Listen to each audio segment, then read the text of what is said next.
Electric field lines. तो electric field lines को हम लोग कैसे समझते हैं? सपोज दैट मेरा पास क्या है, एक बहुत बड़ा इलेक्ट्रिक फील्ड है। हमको पता है कि जो इलेक्ट्रिक फील्ड होता है, इलेक्ट्रिक फील्ड को बनाता कौन है? सोर्स चार्ज, ठीक है। और जनरली सोर्स चार्ज मेरा कैसा होता है? तो जो सोर्स चार्ज होता है वो मेरा क्या होता है? पॉजिटिव होता है। एक पॉजिटिव सोर्स चार्ज है जिसके कारण ये क्या बना हुआ है? एक इलेक्ट्रिक फील्ड। अब हम लोग क्या करते हैं, हम एक दूसरा पॉजिटिव चार्ज को लाते हैं और उसको ला के कहाँ पर रख देते हैं? इस इलेक्ट्रिक फील्ड में। पॉजिटिव चार्ज को ला के कहाँ पर रख दिए? इस इलेक्ट्रिक फील्ड में। तब क्या होगा कि जो मेरा सोर्स चार्ज है और ये जो पॉजिटिव चार्ज है, दोनों के बीच में क्या लगेगा? एक फोर्स लगेगा। और वो फोर्स कैसा होगा? रिपल्सन। कैसा फोर्स लगेगा? रिपल्सन फोर्स, ठीक है। और अगर ये जो पॉजिटिव चार्ज है, अगर वो फ्री रहेगा, क्या रहेगा? फ्री रहेगा इस इलेक्ट्रिक फील्ड में क्या करने के लिए? मूव करने के लिए। तब क्या होगा कि जो पॉजिटिव चार्ज और सोर्स चार्ज के बीच में रिपल्सन फोर्स लग रहा है, रिपल्सन फोर्स के कारण ये चार्ज क्या करेगा? मूव करेगा। फ्री रहेगा तो जिधर भी क्या कर सकता है? मूव कर सकता है। तो सपोज दैट इस कर्व के अलोंग क्या किया? मूव किया। तो ये जो कर्व बना, इस कर्व को ही तब हम लोग क्या बोलेंगे? इलेक्ट्रिक फील्ड लाइंस, ठीक है। दैट मीन्स जब किसी पॉजिटिव चार्ज को इलेक्ट्रिक फील्ड में रखते हैं और रखने के बाद अगर उस पॉजिटिव चार्ज को फ्री कर देंगे, अलाउ कर देंगे मूव करने के लिए, तो वो जिस कर्व के अकॉर्डिंग क्या करता है? मूव करता है। उसी कर्व को हम लोग क्या बोलते हैं? Electric field line. अब ये इलेक्ट्रिक फील्ड लाइन तो बहुत बड़ा हो गया। अब इसमें हम लोग कुछ पार्टिकुलर पॉइंट चूज कर लेते हैं। मान लेते हैं पॉइंट P है, एक पॉइंट क्या है? Q है। अगर इस पार्टिकुलर पॉइंट पर अगर हमको इलेक्ट्रिक फील्ड का डायरेक्शन पता करना है, तब हम लोग को क्या करना पड़ेगा? इस पॉइंट P पर हमको क्या ड्रॉ करना पड़ेगा? टेंजेंट। सिमिलरली अगर पॉइंट Q पर उसका डायरेक्शन पता करना है, तो पॉइंट Q पर क्या ड्रॉ करना पड़ेगा? टेंजेंट। तो वो टेंजेंट क्या बताएगा? तो टेंजेंट बताएगा पॉइंट P पर क्या? इलेक्ट्रिक फील्ड का डायरेक्शन को। सिमिलरली Q पर जो टेंजेंट ड्रॉ किए हैं, वो पॉइंट Q पर क्या बताएगा? इलेक्ट्रिक फील्ड का डायरेक्शन को। बेसिकली तब इलेक्ट्रिक फील्ड होता क्या है? तो इलेक्ट्रिक फील्ड का यूज हम लोग किस लिए करते हैं? इलेक्ट्रिक फील्ड का डायरेक्शन को और उसका इंटेंसिटी को रिप्रेजेंट करने के लिए। तो इस तरह से हम लोग इलेक्ट्रिक फील्ड लाइंस को लिख सकते हैं कि electric field lines represent the direction and intensity of electric field. अब हम लोग आगे चलकर समझेंगे कि जो उसका डायरेक्शन को किस तरह से रिप्रेजेंट करेगा और उसका स्ट्रेंथ या फिर इंटेंसिटी को किस तरह से रिप्रेजेंट करता है इलेक्ट्रिक फील्ड लाइन। तो जब हम लोग इलेक्ट्रिक फील्ड लाइन का प्रॉपर्टीज पढ़ेंगे, तो हम लोग देखेंगे कि जो इलेक्ट्रिक फील्ड लाइन होता है वो स्टार्ट कहाँ से करता है? वो स्टार्ट करता है पॉजिटिव चार्ज से और ख़त्म कहाँ पर करता है? ख़त्म करता है नेगेटिव चार्ज में। दैट मीन्स जो इलेक्ट्रिक फील्ड लाइन होता है वो उसका डायरेक्शन क्या होता है? Positive to negative. That means electric field line किधर से किधर ट्रेवल करेगा? Positive to negative. Suppose that यहाँ पर एक इलेक्ट्रिक फील्ड लाइन ड्रॉ किया हुआ इस तरह से, और अगर हमको पूछा जाएगा कि इस इलेक्ट्रिक फील्ड का लाइन का कौन सा साइड पॉजिटिव होगा और कौन सा साइड नेगेटिव होगा, तो हम लोग को पता है कि इलेक्ट्रिक फील्ड लाइन कहाँ से कहाँ जाता है? Positive to negative. That means ये एरो इस साइड से इस साइड जा रहा है। दैट मीन्स ये वाला पार्ट क्या होगा? पॉजिटिव, और ये वाला पार्ट मेरा क्या होगा? नेगेटिव, ठीक है। दूसरा, ये तो डायरेक्शन बताया। अब हम लोग देखेंगे कि इलेक्ट्रिक फील्ड लाइन उसका इंटेंसिटी को कैसे बताता है। तो अब जो इलेक्ट्रिक फील्ड होगा वो मेरा दो तरह से हो सकता है। एक स्ट्रॉन्ग इलेक्ट्रिक फील्ड हो सकता है, दूसरा क्या हो सकता है? वीक हो सकता है। तो जब हमको रिप्रेजेंट करना पड़ेगा स्ट्रॉन्ग इलेक्ट्रिक फील्ड, तो स्ट्रॉन्ग इलेक्ट्रिक फील्ड के केस में हम लोग क्या करेंगे? इलेक्ट्रिक फील्ड लाइंस को क्या करेंगे? सामने सामने ड्रॉ करते हैं। सिमिलरली जहाँ पर इलेक्ट्रिक फील्ड वीक होगा उस जगह पर इलेक्ट्रिक फील्ड लाइन ऑटोमेटिकली क्या होता है? दूर दूर होता है। तो अगर हमको स्ट्रॉन्ग इलेक्ट्रिक फील्ड को रिप्रेजेंट करना, तो इलेक्ट्रिक फील्ड लाइन को हमको क्या करना पड़ेगा? सामने ड्रॉ करना पड़ेगा। और वीक इलेक्ट्रिक फील्ड को रिप्रेजेंट करना, तो उसके लिए हमको उसको थोड़ा क्या करना पड़ेगा? दूर दूर रिप्रेजेंट करना पड़ेगा। इस तरह से इलेक्ट्रिक फील्ड लाइन क्या करता है? इलेक्ट्रिक फील्ड का डायरेक्शन को और उसका स्ट्रेंथ को रिप्रेजेंट करता है। बेसिकली जो इलेक्ट्रिक फील्ड लाइंस होता है वो इमेजिनरी होता है, वो ऐसा कुछ होता नहीं है, लेकिन इलेक्ट्रिक फील्ड मेरा क्या होता है, रियल होता है। ठीक है, तो अगर एग्जाम में आ जाए कि इलेक्ट्रिक फील्ड लाइन होता है क्या, तो उसको हम लोग कैसे लिखेंगे, तो इलेक्ट्रिक फील्ड लाइंस को हम लोग लिख सकते हैं सिंपल सा कि इलेक्ट्रिक फील्ड लाइंस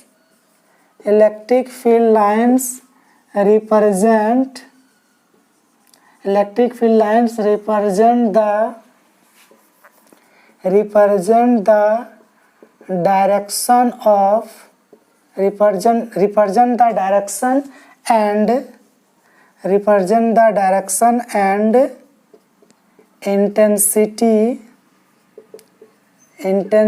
of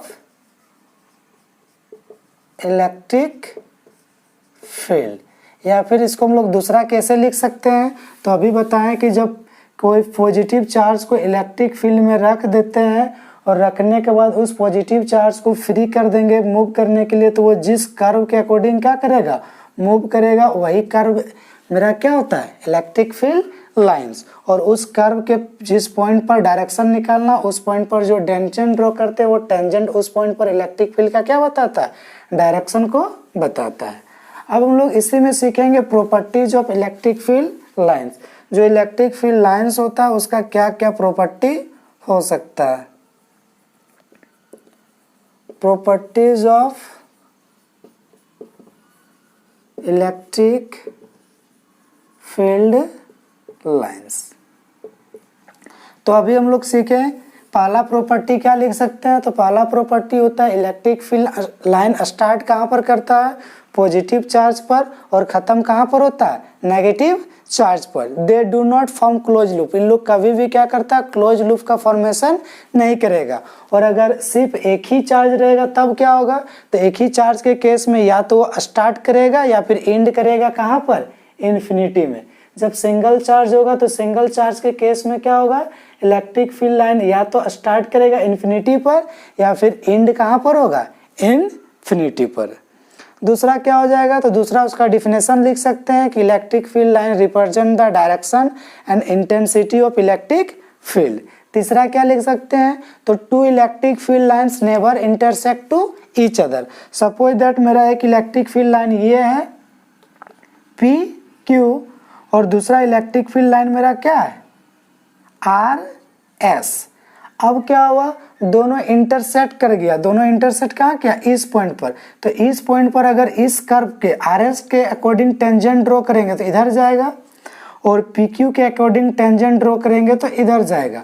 अब एक ही पॉइंट पर क्या हो रहा है, हमको दो अलग अलग टेंजेंट मिल जा रहा है, और दो अलग अलग टेंजेंट मिल रहा है, दैट मीन्स क्या हो गया कि एक ही पॉइंट पर इलेक्ट्रिक फील्ड का डायरेक्शन क्या हो गया, दो हो गया, जो कि कभी भी पॉसिबल नहीं है। तो पॉसिबल नहीं है, दैट मीन्स क्या हो गया कि इलेक्ट्रिक फील्ड लाइन कभी भी आपस में इंटरसेक्ट नहीं करेगा। अगर इंटरसेक्ट करता है तो इन पॉइंट ऑफ इंटरसेक्शन पर क्या होगा, two direction of electric field मिलेगा, विच इज नॉट पॉसिबल, जो कि पॉसिबल नहीं है। थर्ड प्रॉपर्टी, फोर्थ प्रॉपर्टी हम लोग क्या लिख सकते हैं, तो the place where electric field lines close to each other, जहां पर इलेक्ट्रिक फील्ड लाइन क्या होगा, सामने सामने, that place have a strong electric field, and the place where electric field lines are far away to each other, that place have weak electric field. जहां पर electric field line सबका सामने सामने होगा वहां पर इलेक्ट्रिक फील्ड क्या होगा, स्ट्रांग होगा, और जहां पर इलेक्ट्रिक फील्ड लाइन दूर दूर होता है वहां पर इलेक्ट्रिक फील्ड क्या होता है, वीक होता है। फिफ्थ पॉइंट हम लोग क्या लिख सकते हैं, तो electric field lines do not pass through a conductor. जो इलेक्ट्रिक फील्ड होगा वो इलेक्ट्रिक फील्ड लाइंस कभी भी कंडक्टर से पास नहीं कर सकता है। क्यों नहीं कर सकता है, क्योंकि कंडक्टर के अंदर में इलेक्ट्रिक फील्ड का वैल्यू क्या होता है, जीरो होता है, और इलेक्ट्रिक फील्ड रिप्रेजेंट ही करता है इलेक्ट्रिक फील्ड का स्ट्रेंथ और डायरेक्शन को। अगर इलेक्ट्रिक कंडक्टर के अंदर इलेक्ट्रिक फील्ड का वैल्यू जीरो होगा तो वहां पर लाइन पास नहीं कर सकता, क्योंकि लाइन पास करेगा दैट मीन्स वहां पर इलेक्ट्रिक फील्ड है। लेकिन हम लोग आगे चलकर देखेंगे कि कोई भी कंडक्टर होता है, उस कंडक्टर के अंदर पर इलेक्ट्रिक फील्ड का वैल्यू क्या होता है, जीरो होता है। इसीलिए जो इलेक्ट्रिक फील्ड लाइन होगा वो कभी भी किसी कंडक्टर से होकर पास नहीं कर सकता है। तो इसका प्रॉपर्टी को हम लोग कैसे लिख सकते हैं, तो इसको लिख सकते हैं, पहला electric field lines starts at positive charge and end at negative charge. They do not formed close loop, इन लोग कभी भी क्लोज लूप का फॉर्मेशन नहीं करता। और in case of single charge के केस में क्या होगा, इट मे बी स्टार्ट और एंड एट इन्फिनिटी, या तो इन्फिनिटी में स्टार्ट होगा या फिर इन्फिनिटी में जाकर क्या होगा, खत्म होगा। आगे चलकर अभी हम लोग ड्रॉ करेंगे अलग अलग कंडीशन के लिए अलग अलग इलेक्ट्रिक फील्ड लाइंस को। सेकंड प्रॉपर्टी क्या लिख सकते हैं, उसका डिफिनेशन को ही लिख सकते हैं, electric field lines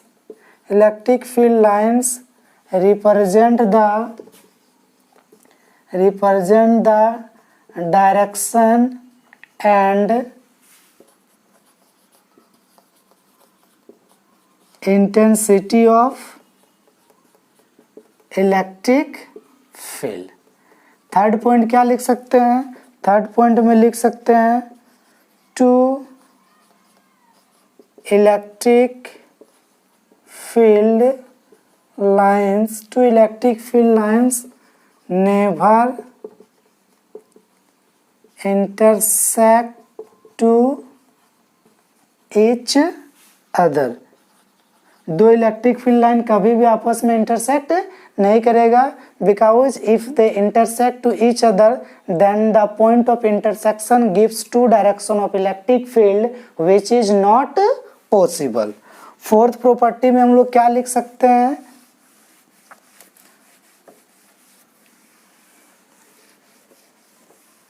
fourth property में लिख सकते हैं, the place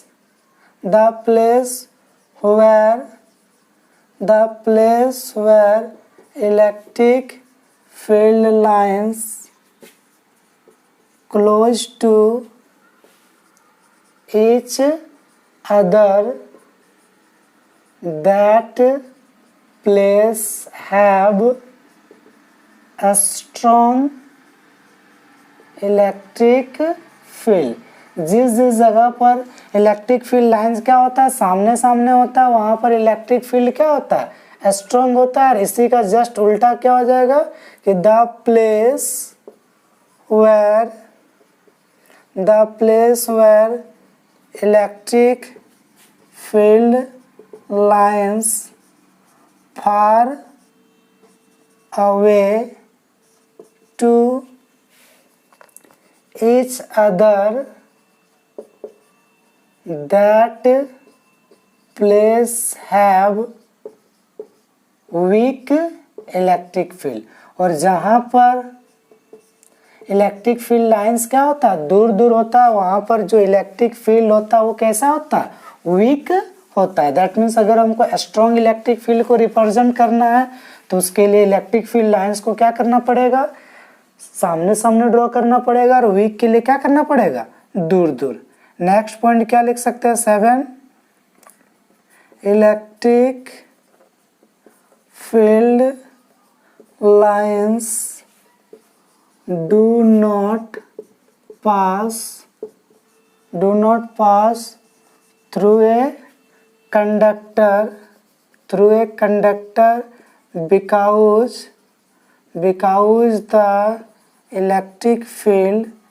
because the electric field inside the conductor is 0। Electric field line कभी भी किसी कंडक्टर से पास नहीं कर सकता है, क्यों नहीं कर सकता? क्योंकि कंडक्टर के अंदर में इलेक्ट्रिक फील्ड का वैल्यू क्या होता है? 0 होता है। इसको हम लोग आगे गॉस थ्योरम में मैथमेटिकली प्रूव करके देखेंगे कि जो चार्ज कंडक्टर होता है उसके अंदर में इलेक्ट्रिक फील्ड का वैल्यू क्या होता है? 0 होता है। इसके साथ और कुछ प्रॉपर्टी है, हम लोग देखेंगे कि जो इलेक्ट्रिक फील्ड लाइंस होता है वो क्या होता है? लेंथ वाइज धीरे धीरे क्या होता है? क्लोज आने लगता है, ठीक है। और कभी कभी हम लोग देखेंगे कि जो इलेक्ट्रिक फील्ड लाइंस होता है वो एक्सपेंड करता है लेटरली, धीरे धीरे क्या होता है? फैलने लगता है। तो जिसमें कॉन्ट्रैक्ट करेगा लेंथ वाइज धीरे धीरे सामने आ रहा है, इसका मतलब क्या हो रहा है कि दो चार्जेस के बीच में कैसा फोर्स लग रहा है? अट्रैक्शन, जिसके कारण धीरे धीरे उसका लेंथ वाइज क्या करते जाता है? कॉन्ट्रैक्ट करते जाता है। और कभी कभी हम लोग देखेंगे कि जो इलेक्ट्रिक फील्ड लाइंस होता है वो एक्सपेंड करता है लेटरली, धीरे धीरे क्या होता है? फैलते जाता है। इसका मतलब क्या हो गया कि दो चार्जेस के बीच में कौन सा प्रॉपर्टी हो रहा है? रिपल्सन हो रहा है। इसको अभी हम लोग मैथमेटिकली ड्रॉ करके देखें कि किस तरह से एक्सपेंड करता है और किस तरह से कॉन्ट्रैक्ट करता है, ठीक है। तो ये बेसिकली मेरा क्या था? Properties of electric field lines. अब हम लोग ड्रॉ करने सीखेंगे कि अलग अलग सिचुएशन में इलेक्ट्रिक फील्ड लाइन को कैसे ड्रॉ कर सकते हैं। तो for a positive single charge, अगर आपके पास एक पॉजिटिव सिंगल चार्ज है और उस पॉजिटिव सिंगल चार्ज के लिए आपको क्या ड्रॉ करना है? Electric field line. तो वो कैसे ड्रॉ कर सकते हैं? तो पॉजिटिव चार्ज के लिए हमको पता है कि इलेक्ट्रिक फील्ड लाइन स्टार्ट कहाँ पर करता है? पॉजिटिव चार्ज से, और ख़त्म कहाँ पर करेगा? नेगेटिव चार्ज में। दैट मीन्स अगर एक सिंगल पॉजिटिव चार्ज होगा तो सिंगल पॉजिटिव चार्ज के लिए जो मेरा इलेक्ट्रिक फील्ड लाइन बनेगा उसमें जो एरो होगा वो क्या होगा? बाहर तरफ। दैट मीन्स ये यहाँ से निकल रहा है और कहाँ तक जाना जा रहा है? इन्फिनाइट तक। दैट मीन्स वो खत्म होगा इन्फिनाइट में। और अगर नेगेटिव पॉजिटिव चार्ज होता है तो नेगेटिव चार्ज के लिए इलेक्ट्रिक फील्ड लाइन कैसे ड्रॉ करते हैं? तो नेगेटिव चार्ज के लिए मेरा इलेक्ट्रिक फील्ड लाइन इस तरह से बनता है। नेगेटिव चार्ज के केस में क्या होगा? वो स्टार्ट करेगा इन्फिनिटी में और ख़त्म कहाँ पर करेगा? नेगेटिव में। दैट मीन्स उसके लिए एरो क्या होगा? इनवर्ड होगा। दैट मीन्स सिंगल चार्ज के लिए इलेक्ट्रिक फील्ड लाइन या तो ख़त्म करेगा इन्फिनिटी में या फिर स्टार्ट करेगा कहाँ पर? इन्फिनिटी में। अगर दो इक्वल और ऑपोजिट चार्ज होगा तब क्या होगा? एक प्लस रहेगा और उतना ही का वैल्यू का क्या रहेगा? माइनस रहेगा। दैट मीन्स इसके केस में इलेक्ट्रिक फील्ड लाइन कैसे बनेगा? तो पॉजिटिव टू तो नेगेटिव चला गया,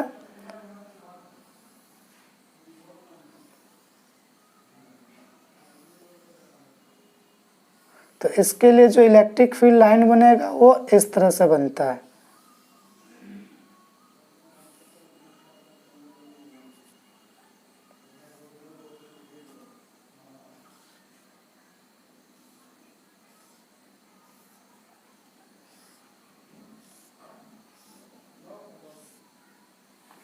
तो हम लोग इसमें देखें कि धीरे धीरे जो इलेक्ट्रिक फील्ड लाइंस है वो धीरे धीरे क्या हो रहा है? कॉन्ट्रैक्ट कर रहा है लेंथ वाइज। दैट मीन्स दोनों के बीच में कैसा फोर्स लग रहा है? अट्रैक्शन फोर्स लग रहा है। इसी अट्रैक्शन फोर्स के कारण धीरे धीरे वो जो इलेक्ट्रिक फील्ड लाइंस है वो धीरे धीरे आपस में क्या होते जाता है? क्लोज आते जाता है।